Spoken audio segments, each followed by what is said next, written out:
I'm Steve Beaman, your host, and today we're going to take a look at the 4 segments we do every week. We're going to look at what's going on in the world, what's going on in your business, what's going on in your business strategy, and what's going on with you, the big owner. Well, we have a lot going on, obviously, in the country right now. As we look to what's going on, inflation is one of the number one topics, and we see that inflation is cooling. It's not dropping, but it's slowing down in its growth. And that's because the oil shock has pretty much played through the system. We're still seeing elevated prices in groceries, natural gas, all of the energy-related things. The question is, will they ever come down? Well, we'll take a look at that today. We have, related to that, a new Fed chairman in Kevin Warsh, and we're going to take a look at what that means for you, the independent business person. We're going to look at oil markets because, again, they're trading above $100 a barrel as we speak today, and they're in a nervous state about what's going on in the Straits of Hormuz. You're nervous about it. I'm sure I am. We're looking at what this will do to the independent American business. But we're going to talk a little bit about Trump's visit to China. What does that really mean for you? Is it all fluff? Is it all just showmanship? Or does it actually have impact on you, the small and independent business in America? And then finally, in the opening segment, we're going to take a deeper dive into something, I'll be honest, it's still a little triggering to me, but it's the COVID shutdown. That was one of the hardest times in my business life to navigate. I was not successfully able to, and there are hundreds of thousands of American businesses who weren't. So what lessons can we take away from that? Because I would make an argument that over the next 10 years, companies that survive will not just be generating revenues or indeed profits. The companies that survive will be prepared, and Big is here to help with that. This is the Big Business Brief. In a world that's changing faster than ever, clarity is your greatest advantage. This is the Big Business Brief, where we break down what's happening, what it means, and what you need to do next. The big signal, the big x-ray, the big playbook, and the big owner. This is the Big Business Brief with Steve Beaman. Hello, everybody, and welcome once again to this week's episode of the Big Business Brief. I'm Steve Beaman, and here on this brief every week, we focus on 4 critical questions. What's going on in the world? What's going on with your company? What's going on with your strategy? And what's going on with you? We hope that that helps you build the sustainable business of the next 10 years, because I believe the next 10 years will be more disruptive than almost any time in the past history of the Western world. We're seeing it play out in our lives, and we, the big team, are here to help you. So one of the things I want very badly is for this program and this effort of mine, Big, to become a source of calm. It's not here for politics, it's not here for panic, and it's not here for outrage. We're here to provide clarity and work with you on getting clarity in your business, your strategy, and you, because you're dealing with enough. Business owners today are dealing with inflation and the impact of that, uncertainty, AI disruption, debt pressures, digital transformations, enormous emotional fatigue, all of these things. And if you're not intentional in how you're going about your planning in your business, you'll slowly drift from leadership into reaction. This episode today is about resilience. It's about economic resilience, business resilience, and personal resilience. And perhaps most importantly, it's about you and me having the wisdom to build something durable in unstable times. Now, I want to mention also, as we get going today, I got a lot of nice comments last week sent to me at steve@stevebeaman.com. I thank the folks who did, and I hope the answers to your questions were satisfactory. One of the questions I got is why I look at my screen, and I want to mention this again. I've talked about it before.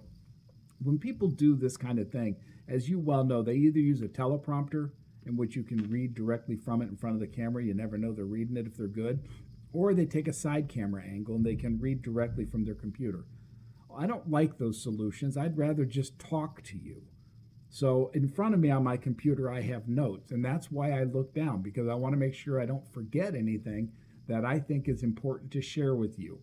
And I hope that it doesn't bother you, but I hope that this program becomes engaging and that you actually hear what I'm trying to say. And together we build a community of business people who help each other grow big in an age of disruption.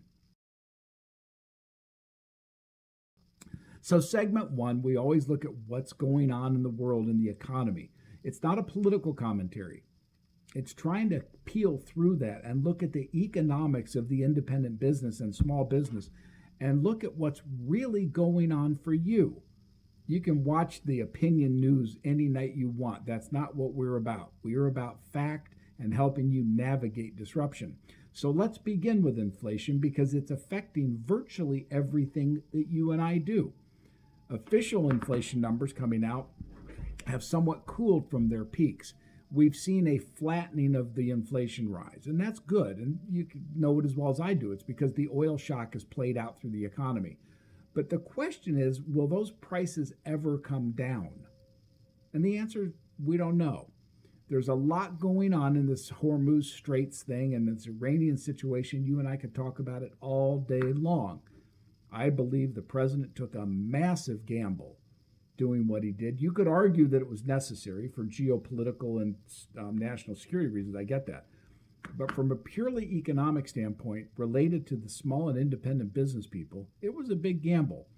If he loses, gas prices become more volatile over the next 5 years. You and I will pay the price for that.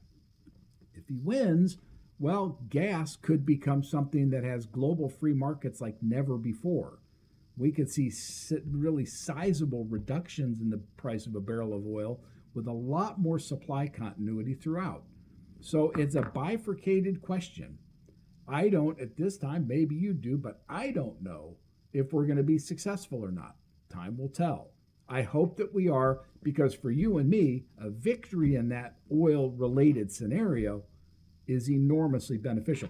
I did have somebody last week ask me what the ramifications were of a non-victory. And I look at it this way. Iran has not been friendly to the West. You know it, I know it. You could talk all day again about the 47 years.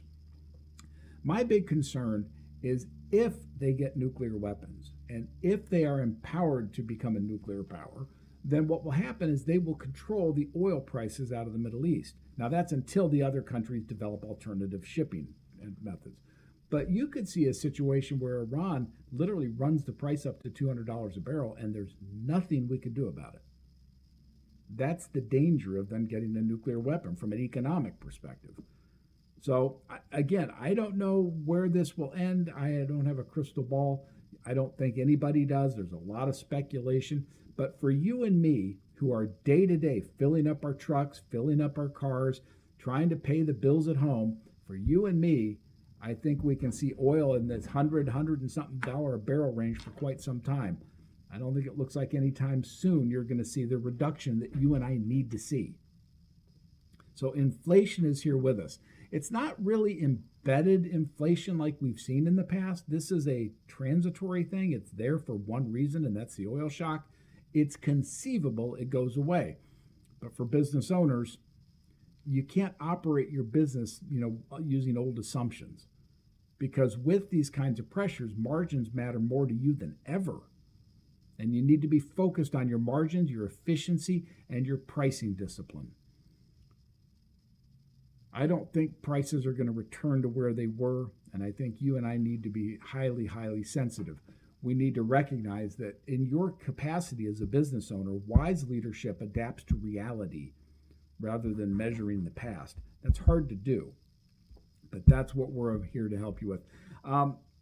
Related to inflation a bit, because it will have an impact, is the bringing on of the new Fed chairman, Kevin Warsh. He replaces our prior Fed chairman. The situation is Jerome Powell was very friendly to low interest rates. He was big on this quantitative easing in which the Fed just bought, Treasury bill assets and ran it up. I think the Fed's balance sheet now is like $8 trillion that it's bought over the last 10, 15 years. The problem with that is it's embedded artificially low interest rates into the economy. Now that benefits the government because it lowers interest costs. It benefits consumers and home buyers and automobile buyers, but it's artificial. And I think there's a realization going on that you have to have a lowering of that Fed balance sheet, a decapital or demonetizing of it. And Kevin Warsh, the new Fed chairman, wants to do that. Now, I don't think, is quite as much a low interest rate person as Jerome Powell was, but we're going to see. I don't think we know right now. The problem you have, and you know this stuff as well as I do, it's not rocket science, but the federal government right now has its top 4 spending programs are Medicare, Medicaid, Social Security, and interest on the debt. Now, the problem is in the interest on the debt, if interest rates go up, that number skyrockets. So there's a challenge at the Fed to keep that interest rate as low as it can without destroying the value of the dollar. And so we'll see what Kevin Warsh has to do. He's got an awful lot of pressure on him from the regional banking communities, from commercial real estate. All of these are experiencing contractions potentially, and there's reasons for it. I mean, commercial real estate's being affected by Zoom, by all the digitization of the economy and from remote work, no question. But it's not a simple environment for Kevin to come into. As he makes policy changes, you certainly will become aware of it through BIG and through what we do here. So independent business owners, all of us, you and me, the Fed does affect your life. I mean, it really does. Even if you don't watch CNBC and you're not invested in the markets, the Fed directly affects you because they set interest rates. So your borrowing, your expansion capital, all of your costs come down to what the Fed does. And that's why we want to be really sensitive to it. Cheap money, in my opinion, over the last 15 years has masked weak business models. And, you know, it's the old thing, a rising tide lifts all boats, but a declining tide shows you all the skeletons. Well, low interest rates are a rising tide. As we see them possibly go up and you bring down those levels, you're going to see a lot of businesses not be able to survive it. We want to make sure you're not one of those, and that's why BIG exists. We think the era of cheap money may be coming to an end, and that's going to put additional pressures on you, the big business owner. So we believe going forward, we're in a new era that will reward disciplined operators, efficient companies, strong balance sheets, and businesses with genuine value creation. And I empathize with you. Here at BIG, I am constantly working on how to increase value. How do I make our information more relevant, more timely, more impactful? How do I make our training courses impactful? How do I make all of our work more valuable to the business owner? You've got to be thinking in the same ways. So let's transition a little bit out of the interest rate and inflation world into oil, gas, and the global risk thing, because the big driver here is energy markets, and they're nervous again. As I said, oil's trading above $100 a barrel. We saw it come down to 90 last week and then back up. And the reason is the instability going on in the Straits of Hormuz. You know it. I know it. It's a hard one to know where it's going to come out. As I said earlier, there's a big bet that was made that we can prevail in this thing pretty quickly. I hope that's true. I don't think it is, but I hope it is. I hope that this bet that was made results in lower energy costs for the globe, cleaner supply chains, more stability in economic opportunity around the world. I don't know that that's going to happen, but we'll see. Because transportation, manufacturing, logistics, food, utilities, shopping, everything is affected by this energy cost. It operates as another tax on the economy. We don't need that right now. What you and I need are lower costs so that we can build bigger businesses. Let's work to that. Independent business owners, I believe, need to understand that these global events that we're seeing are no longer just distant events. If you're running a small business store in Galena, Illinois, or a restaurant in, somewhere out in Texas, all of this global stuff affects you. The farmers feel it. The farmers feel it directly because they're export heavy. And we need the global exports to be picking up, farmers' product to keep those prices high. So your independent business is affected by the global situation, no question. And as we get together more often, we'll try to talk about what the reality of these situations are and what it's going to do to you. Right now, a shipping disruption in the Middle East, which is the fear, Lloyd's of London that insures these big boats, ships, it's concerned about all of the terrorism that Iran can bring to bear, and that affects shipping costs, delivery times, your margins because your costs are up, and more than that, even customer behavior. You guys know, if you've watched me for any time, I track the Michigan Confidence Index as well as the Business Confidence Indexes. The Michigan Index is a very good benchmark for how people feel about the economy. Well, right now, people are becoming more and more disconcerted about the economy. The gas prices, they go fill up their cars, are hitting them every day. Now, yes, taxes are a big component to gas prices. So I had somebody write me recently and ask about who makes all the money in a gallon of gas. Is it the refiners? Is it the suppliers? Who is it? It's government. The biggest single cost in your gas bill is taxes. Now, again, that's not a judgment call. I'm not saying it's good or bad. I'm not saying you should pay it or shouldn't. I'm just telling you that's what it is. And here, I live in Illinois, for example, where gas taxes are a percentage of the price. So the higher the price goes, the higher the tax goes. We're paying a tax on a tax. Again, you might like that. Okay, I'm just telling you the fact. The fact is the biggest cost we ever taxes. We got to get those down too, in my opinion, because I believe low taxes lead to better growth and lower costs lead to better growth. So in all of this going on, Trump flies over to China.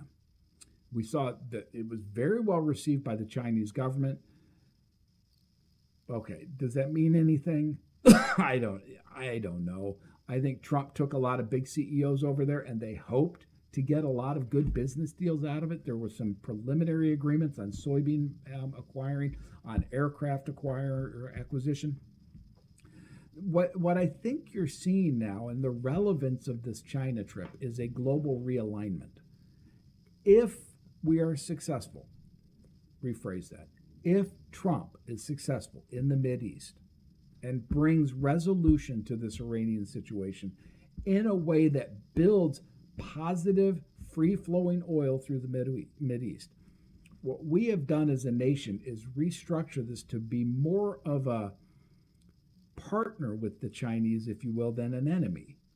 They are our biggest strategic challenge. There's no question. However, they have weaknesses in their economy that need the United States. They need our consumer markets. They need our intellectual property. There's no question. What Trump's trying to do, and again, this isn't pro-Trump, anti-Trump. This isn't political. I'm just telling you what is. What he's trying to do is realign so the U.S. has more impact on global oil supplies and therefore more impact on trading around the world to make it better economies. Trump, for you love him or hate him, he doesn't have a political ideology. He has an economic ideology. He's trying to set up a better trading system around the world for the benefit of the United States. You might think that's the dumbest thing in the world. I don't know. I'm just telling you what he's doing. The big hiccup in China is Taiwan. They want to reunify with Taiwan, period. We don't want them to. Now, a fear is they're going to say, well, look what you did in Iran. We're going to do the same thing in Taiwan.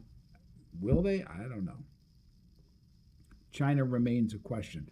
But by opening up this kind of dialogue on a trade alliance, it allows us to discuss openly and with a more productive outcome, hopefully, AI, semiconductor control, industrial policy, digital currencies, all of the next economy, the digital economy, is on the table. And we hope the Chinese will become, it's certainly a partner that's a competitor. That's fair competition, but not the kind of thievery that we've seen in the last 50 years. And I stand by that because the intellectual property people, or people who've tried to sell product in China, know that intellectual property gets stolen. So I'm not using an inflammatory thing there. But I believe the age of what you could call effortless globalization is ending. It has to be much more intentional now. Realignment, resilience, and localization, all of that's going to become a more important part of developing your business. But you need to be aware of what's going on around the world. And hopefully, as we talk about it each week, and I can take questions and we can develop. I told you I'm trying to get this so it's a call-in capability so we can talk directly. I would like that because I value your opinions too. I think we're going to have to see what happens with respect to China, whether it really does come to fruition in a positive way or not. We don't know. And now I want to transition again. This first segment is about what's going on in the world, but I'm going to take a little bit of a retrospective thing here and look back at COVID. COVID was not just a health event.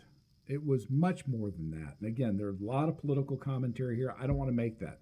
I just want to make the fact. It was perhaps the largest stress test on business ever conducted. It affected me. It affected hundreds of thousands of U.S. independent businesses. So what can we learn from it? I mean, this tested governments, institutions, supply chains, families, certainly leadership, and businesses, our strategy, our clarity. It threatened all of it. It reevaluated all of it. So what can we learn from it? Well, as I look at it, as I said, there's somewhere between 200,000 and 400,000 businesses that directly went out because of COVID.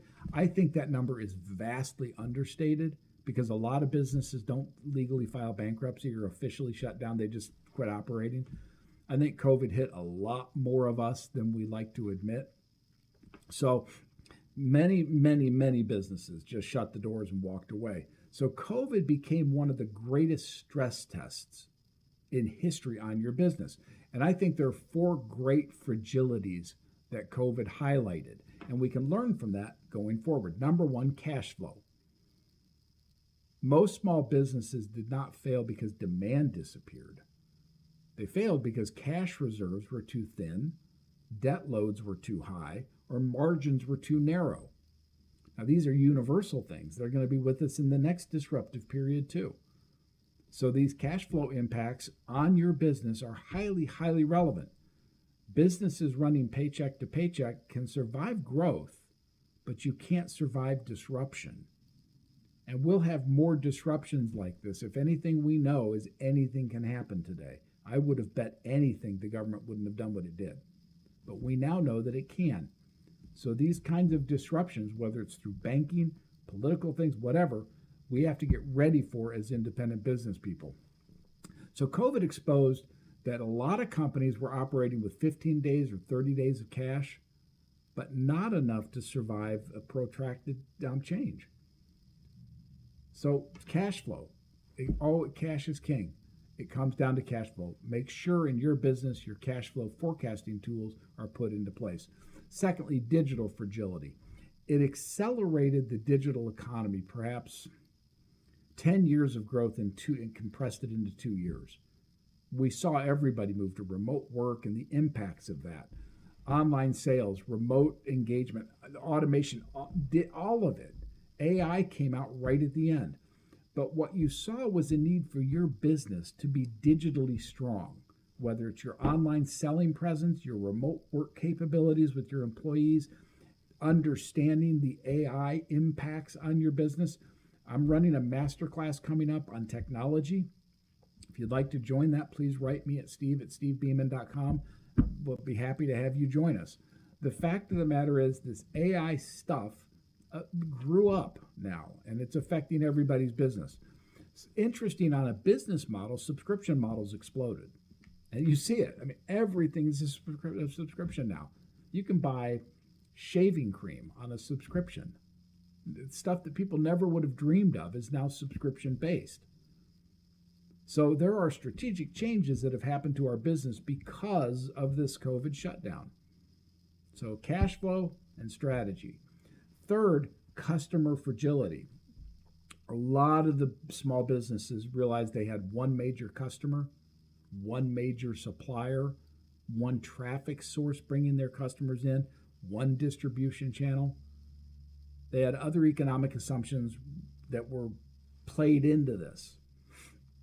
When it broke, we know that the healthy companies diversified their customers, their suppliers, their marketing, their cash flow sources.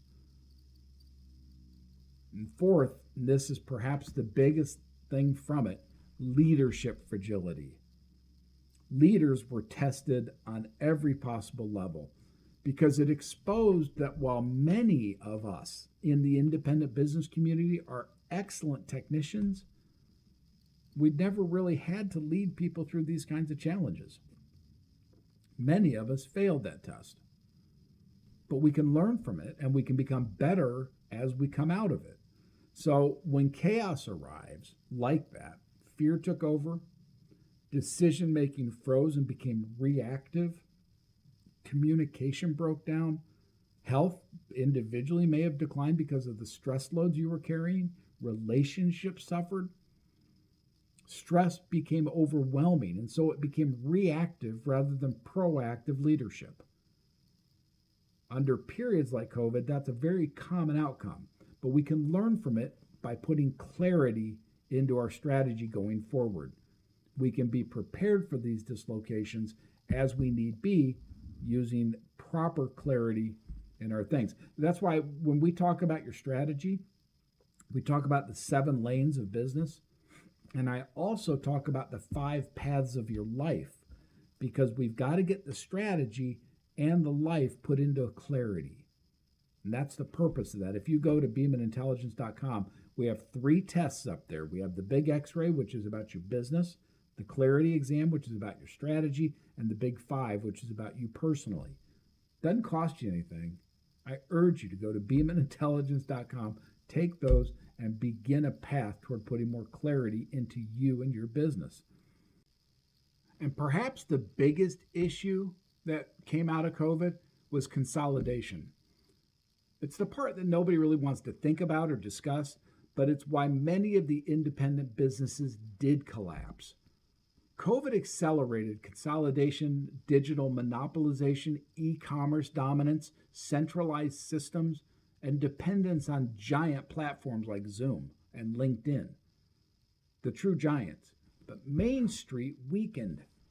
Mega platforms grew. That matters economically, but it also matters culturally. These are huge impacts because independent businesses are not just about commerce. They're about local leadership, community identity. These are things that are just taken for granted but really exist. Family opportunity, freedom, innovation. These are things that when independent businesses weaken, communities weaken. So the big question for this year, and the real question for you and me, is did you merely survive COVID, or did you actually rebuild stronger because of it? The next disruption is coming.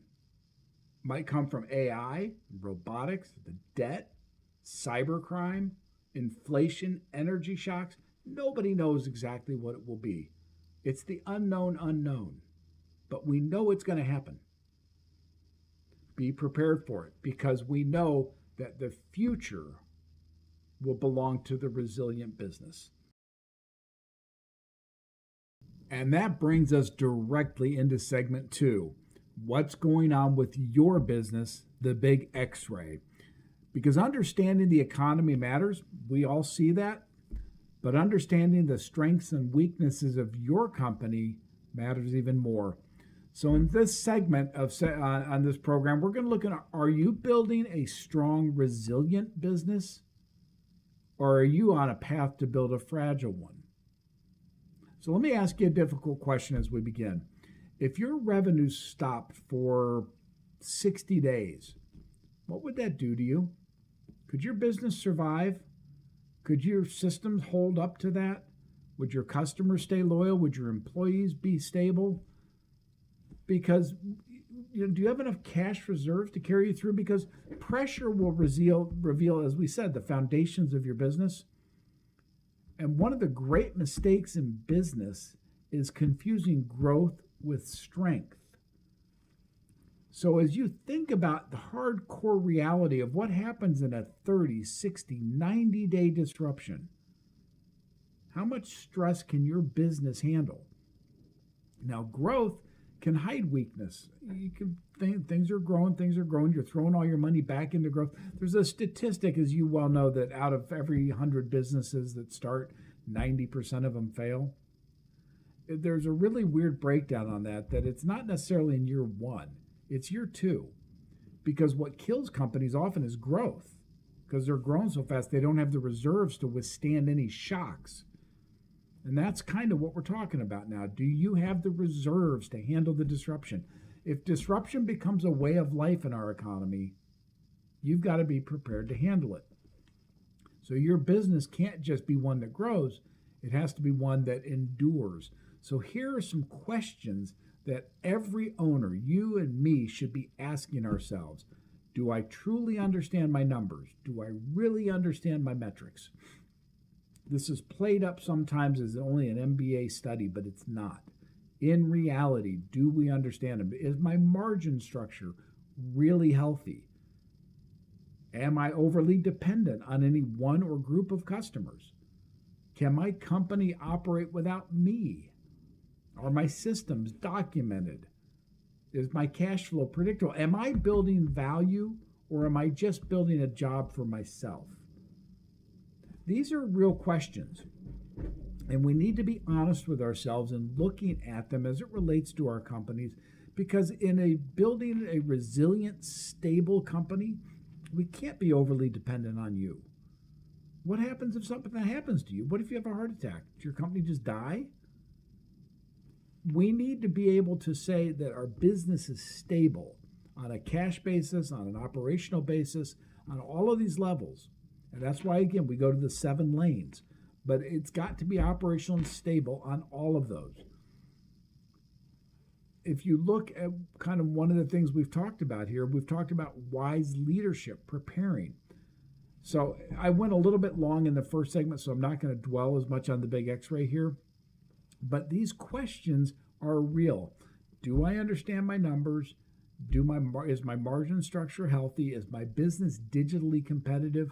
Are my systems documented? These things that, I'm repeating myself, but they're highly, highly relevant.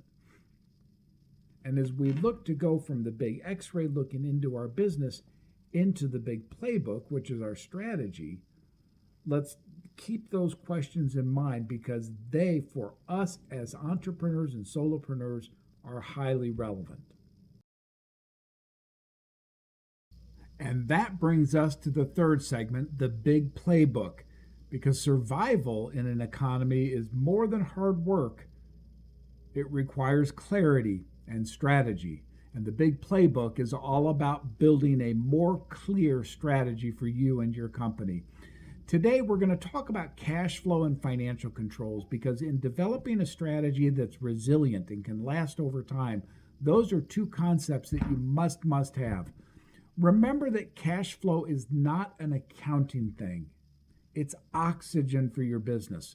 One of the greatest misconceptions in business is believing that profitability guarantees survival, because it doesn't. Businesses fail all the time when they're technically profitable, because their cash flow doesn't meet their revenues. And cash flow is a very different thing than revenues.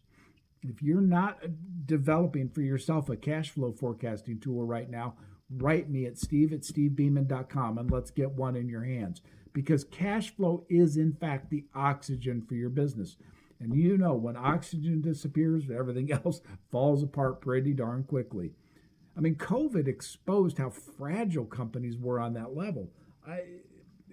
400,000 businesses recorded went down. They weren't bad ideas. They didn't have a lack of demand. They had a lack of oxygen. We want to make sure that you don't have that problem going forward. So let's just always remember the lessons we brought home.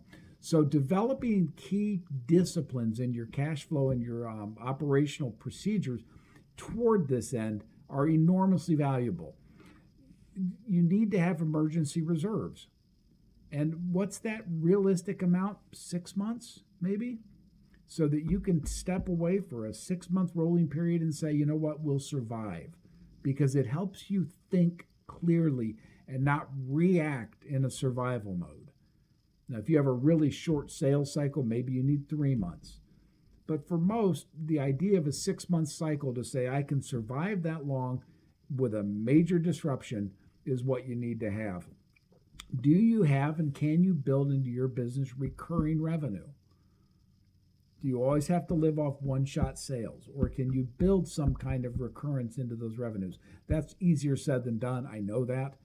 But look at it strategically in your business, in your product and service. Can you build in recurring revenues? Do you have disciplined pricing models? Do you take your prices up when everybody else does? I've talked before about small business tends to be the last one to raise prices because you're so sensitive to your customers' needs. I've seen it time and time again where prices don't adjust up when they should, and it hurts the margin of the business in question. Don't become a victim of that. Do you have your operations efficiently planned out? Have you thought through the 7 lanes that we talk about? Again, visit, if you will, Steve, go to beamanintelligence.com, take the clarity exam, look at where your systems and strategies line up on those 7 things. How do you measure your growth? Do you measure it in a healthy way, or is it just top line growth? There's more to it than just revenue growth. There's having the stability to manage it in good times and bad. Remember that many businesses fail not because they're doing badly today, but they didn't plan ahead for growth. Don't let that become one of your problems. So it ties to your leadership, because the best leadership is honest leadership, as hard as that is. It's easy for you and me as solopreneurs and entrepreneurs to be optimistic. We live on it. We live on a mantra of tomorrow will be better than today. Well, there's a time that you've got to peel that away and be honest with yourself on your strategy and your numbers. How do you really look? Sometimes it's not as rosy a picture, but a little honesty there and a little clarity. That's why the coaching industry's taken off. People need that. They need that sounding board to push back and say, are these numbers real? Well, do that with yourself and learn to be self-honest. Remember that you cannot lead what you cannot measure. So you have to measure these things, your revenues, your cash flows, your stability of revenues. All of this stuff needs to be in the control panel that you have for yourself. And I want to give you some what I call wisdom in this stuff, because I think as we grow together, if I can impart some of the stuff that I've learned over 40 years, wonderful. Realize that real stewardship oftentimes begin with real accounting. So you have to know your numbers. There's no denial. There's no appearance of impropriety. There's no pretending. Wise builders count the cost before they build. Make sure you're in that wise area, because the purpose of profit is not greed. The purpose of profit is sustainability. And ultimately, that comes back to you, the big owner. In this segment of The Big Owner, I really want to talk today about something I believe in to my heart, and that's the idea of stewardship. What I often think of as the forgotten leadership principle, one that we should all live by. Modern culture talks constantly about success. You hear it in the churches with the success gospel. You hear it obviously in the positive mental attitude movement with Tony Robbins and that. But rarely do you hear people talk about real stewardship. Stewardship, as opposed to ownership, stewardship means you're being entrusted to take care of something that has been entrusted, doubled on that word, but entrusted to you.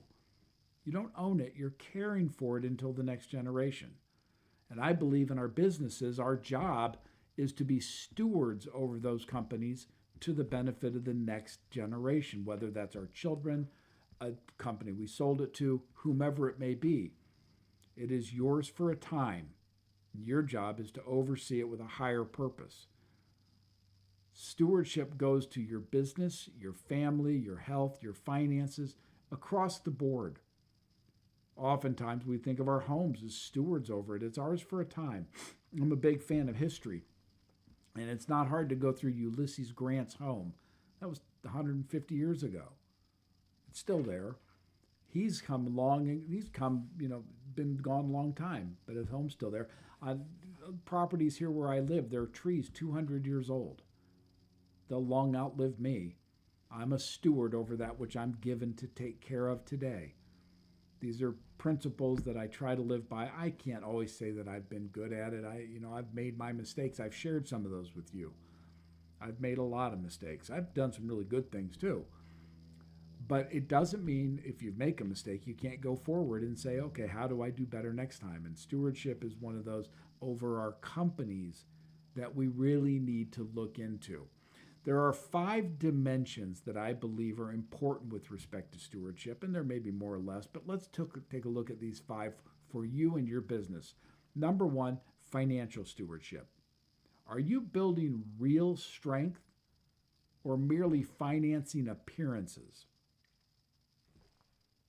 You can make financial say anything you want, but are you really in your core managing it for real financial strength that can withstand the kind of disruptions that we've talked about today? Number 2, physical stewardship. Leadership requires a great deal of energy. That means you better have good health. Are you taking care of your health as the business owner should? Your mental health with your thinking, your patience, your discipline, your resilience? Are you taking care of yourself so that you can take care of the business? Emotional stewardship. Calm leadership matters during volatility. Fear-based leadership almost always creates reactive and poor decisions. I know there have been times in my life when the pressure was so huge that the emotional stewardship dried up. You can't let that happen to you. Intellectual stewardship. The modern economy rewards learners. Now, that's always been true, but it's more true now than ever. I was reading just yesterday on quantum computing, and this is a fascinating jump and leap forward in the technology of computing, obviously. But you and I have grown up in a world of bit-specific computers where a bit can be on or off. And it's a series of those bits that make a byte, which makes a character. And so you've got a Boolean thing. It's on or it's off.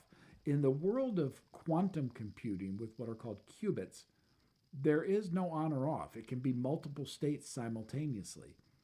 So Google's quantum computer was able to solve in 5 minutes, a calculation that would have taken a supercomputer millions of years to do, literally. I mean, this is stunning stuff, but it gets to the intellectual side. Are we actively trying to learn? Now, that goes to learning future things, but it also goes to learning from ourselves. Can we look honestly at the mistakes we've made in life and learn from those so that we don't do them again? I mean, we're human beings. You've got to forgive yourself if you've made mistakes. We all have. But you also have to put them in the perspective of what caused it and not do it again. And that's the mark of character. So on the intellectual side, do you have an understanding with yourself that's honest? And then finally, I think there's spiritual stewardship. I think this is the deepest of all because leadership is not entitlement, it's responsibility. And I think Scripture teaches us that we are to be responsible, to first fear the Lord, and that is the beginning of wisdom. The fear isn't fear of what he'll do to us. It's a fear of disappointing him. Our fear of the Lord should be complete. We should be worried about disappointing the creator of the universe. That creates the beginning of wisdom. Understanding in humility that you don't own your family, your health, or your business forever. You're just watching over this for a temporary period. And if you're doing it for his purposes, you will find that the purpose is sound. And going back to King David in ancient Israel, his purpose was to serve the Lord. And that's what gave him strength to have the victories he had. Our stewardship will leave you stronger, not weaker. And it will leave you in more control of a healthy nature than not. So these 5 paths, and I've talked about them for years and years and years. You have clearly financial stuff that hits you. It can be good or it can be stressful. Emotional stuff, good or stressful. Physical, intellectual, and spiritual. If you can align those 5 things as the big business owner, In the age of disruption that we're involved in, you will have clarity to make the good decisions, to be the kind of a leader you want to be. It's the integration of the 5 paths, the 7 lanes, and an understanding of where your business currently stands. Put all that together into one mix. You'll be stronger and better for it. You'll be the leader that everybody wants to emulate. In this age of disruption, clarity is it. And you'll hear me use that word time and time again. Clarity matters. Resilience matters. Wisdom matters. And stewardship matters. I thank you for joining me once again on this week's issue of the Big Business Brief. I'm Steve Beaman, and my hope and prayer is that you continue to grow big in an age of disruption.